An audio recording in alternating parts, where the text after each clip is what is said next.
welcome to Steve McDonald's Arts and Crafts, and today what I'm going to be doing is casting in this mould that I've made from a bonsai pot. Because we grow bonsais and sometimes it's nice to have them in the house, and these pots can be quite expensive, but you could use it for lots of other things. Now if you want to know how I made this bonsai pot, then I made it on my other channel because I also cast one out of concrete. So check that video out, I'll link it at the end of here, and it'll also be in the description below on my other arts and crafts channel. It is a two-piece mould because this bit just fits onto the top there to create the legs. So what I'm going to do is I'm going to do a pour with this, but I'm also going to, because I've cut it down the sides to enable me to get the stuff in and out much easier, all I'm going to do is pop some elastic bands around this to keep it into its shape and to prevent too much of resin leaking through those little splits. The silicone I used for this came from Resin Colour. I'll also link that in the description below, and it is in the description of my other video. And it was really easy to make, didn't take long at all, and I show you all the tips and tricks of making something that has a porous inside.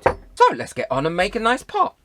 I've got everything mixed up, and now all I want to do is add my sand. And the reason I'm adding the sand is because I think it will give it a great texture. But remember, when you're adding sand to resin, stir it a little bit slower than I am here, because that way you're not going to introduce lots of bubbles into it, because there are lots of bubbles in sand anyway.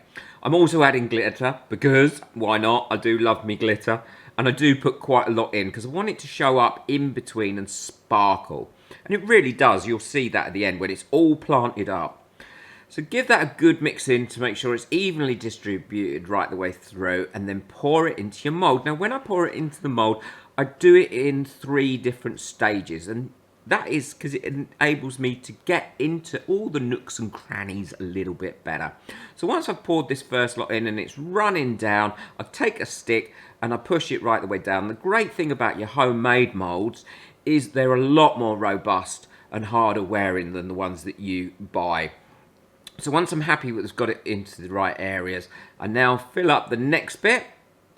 And this is my fun bit. I do like doing this bit. Now, I just lift it up and drop it down. And what that does, it encourages all the bubbles to come up to the top. I'd just like to say a quick thank you to anybody that got me a coffee last month. Your names are coming up now. Anybody buying me a coffee this month, it's going towards my new roof because my roof got ripped off on my studio while we had some bad weather. So once I've done that, a little bit more squidgy-widgy, and then top it up with the remainder of this mixture. And once I'm happy that I've got the right amount in, I will then place in the second part to this mould, which is what creates the indent and the little legs, and then leave it for 24 hours to cure. This is all cured up now, so it's going to be interesting to see how this has come out. It came out really well when I did it in concrete on my other channel, and if you haven't checked that video out, I will link that video in the description as well, because I think you'll love it. So let's have a look.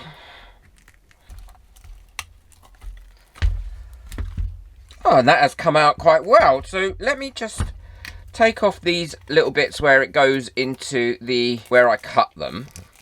Take this bit out as well because that's the actual leg. Now I could tidy this up quite easily using my deburring tool, which is what I will do for the kind of platform, the leg, and sort that out. And as you know, I love this tool. I will link this in the description below as well, but when you use it, you need to take off little bits. See how that's quite a big overpour there? You wouldn't want to try and get that whole thing off in one go. And because this is sand, where we've got it, it can be a little bit rough on the top. So just going over it like this, out that bit there, out there, will help get rid of all those little rough sand bits and make them nice and smooth. But again, just take little slithers off at one time. And I really like the way that that's come out. You can definitely see the glitter in it. I will drill a hole in the bottom there for when planting for a little bit of drainage, but that'll drill through really easily just using a drill bit. I love the look of the sand in it, and this is why I do the experiments with all the different things in it. I think I might now do one with some salt in it and see how that comes out. It's lovely and smooth on the bottom where I've used that deburring tool. You can see where the little legs were, and just drill that up and plant it up. Well, I've drilled the hole through and it went through lovely, as it always does. Nice and neat hole there, and that'll be plenty enough drainage for this. And what I'm going to plant it up with is just some of these. We grow these from the leaves that fall off our main plant, to be honest. And we grow them and we tend to give them away, or we plant them up like this and have them in the house. So it'll be nice to be able to give them away in some little pots that I've made. They plant up lovely, and obviously this is going to be nice and waterproof as it's resin. I wouldn't keep it outside, I would keep it inside on the windowsill. I really do like the way that sand has shown up and has come out in this pot. I think it has come out really well, looks great. Just like the one I made on the other channel. I think the extra bit of glitter in it gives it that real nice feel as well. Bit of sparkle, can't beat a bit of sparkle. Let me know what you think of it in the comments below. If you'd like to buy me a coffee just to say thank you for any of my videos, it really does help, because the roof got ripped off my resin studio in the high winds we had, and I've now got to pay for a new roof, which is a bit of a struggle, but there we go. So anything that's donated this month will go towards that. I will leave all the links for everything that I've used today in the description below, so you can find them quite easily. Take care, enjoy your resin, bye.